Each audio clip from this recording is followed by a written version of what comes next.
আমরা লক্ষ্য করেছি সারা দেশে এবং পুলিশ বাহিনীর মধ্যে যে বিদ্যমান তাদের পোশাক আছে এটা নিয়ে কেউ সন্তুষ্ট না, এবং এইটার যেটা দৃশ্যমান যে এই পোশাকটা আসলে ওয়াইডলি অ্যাকসেপ্টেডও হয় নাই, মানানসই না শুদ্ধ বাংলায়।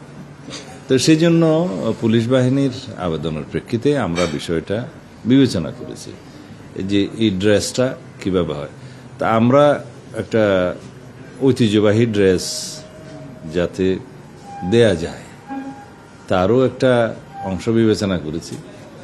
আমরা আগের যে উপর মানে শার্ট, যেটা কি বলবো, উপরের অংশ আগে যেটা ছিল মেট্রোর জন্য এবং সারা দেশের জন্য, সেটা আমরা বহাল রেখেছি। তবে প্যান্ট পাজামা সেটা আমরা খাকি ড্রেস দিয়েছি।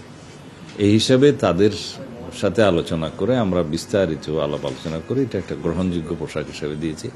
সেটা তাদের পরিধান করতে আর কিছুদিন সময় লাগবে, কারণ এটা প্রস্তুতির বিষয় আছে, কাপড় প্রোডাকশনের বিষয় আছে, জামার বিষয় আছে। এটা এখনো আমরা অফিসিয়ালি ঘোষণা করিনি, তবে আমরা সিদ্ধান্ত দিয়েছি, আজকে ঘোষণা দিলাম। বেশি বেশি গোল্ড কিনে হাফ গ্রাম গোল্ড বার জিতে নিন প্রতিদিন।